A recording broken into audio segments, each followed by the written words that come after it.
रहीम। पाकिस्तान जिंदाबाद, पाक फौज जिंदाबाद।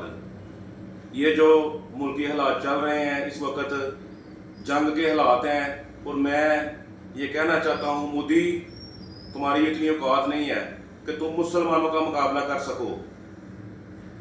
जंग हमेशा हथियारों से नहीं जज्बे से जीती जाती है।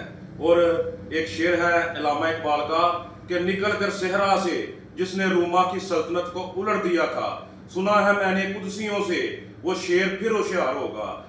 और रूमा की सल्तनत बहुत बड़ी सल्तनत थी। बड़ी बड़ी सल्तनतें जो है ना, वो हमारे आबाओ-अजदाद ने, तुम्हें पता है आबाओ-अजदाद ने उन पे हुकूमतें की हैं।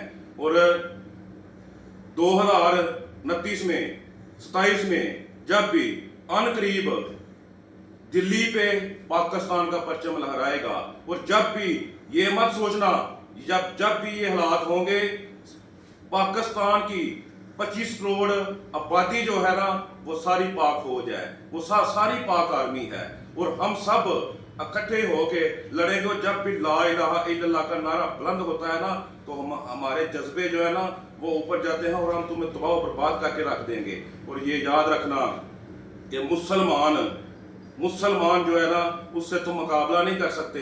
हजरत खालिद बिन वलीद एक जंग के दौरान 40,000 का लश्कर था सामने मोदी, तो खालिद बिन वलीद 10-15 लोगों के साथ उस लश्कर में चले गए और उनके उड़ा के रख दिया। तो सरकार प्यारे आका हजरत मोहम्मद सल्लल्लाहु अलैहि वसल्लम ने खालिद बिन वलीद से कहा कि तुम क्यों गए थे? तो खालिद बिन वलीद ने कहा कि मैंने कुरान में पढ़ा है कि अल्लाह ने फरमाया कि एक मुसलमान 1000 काफिरों के मुकाबला कर सकता है, 1000 काफिरों को निस्तो नबूद कर सकता है। तो सरकार ने ये देखने के लिए गया था कि क्या वो लोग हम ही हैं। तो मोदी, हम भी प्यारे आका और खालिद बिन वलीद रजी अल्लाह ताला अन्हु को मानने वाले हैं। और ये याद रखना, सोमनाथ के बुत भी महमूद गजनवी ने तोड़े थे, और जल्द ही दिल्ली पे हमारा परचम लहराएगा, और तुम मुसलमानों का मुकाबला नहीं कर सकते। जंग हथियारों से नहीं, जज्बों से, ईमान के जज्बे से जीती जाती है। और तुम ये जो जदीद हथियार लेके बैठे हुए हो ना, इंशाल्लाह पाकिस्तान का बच्चा, बूढ़ा, जवान सब पाक आर्मी है। और इंशाल्लाह इंडिया जो है ना, ये जो भारत है, इसके हम टुकड़े टुकड़े कर देंगे और भारत को निस्तो नबूद कर देंगे।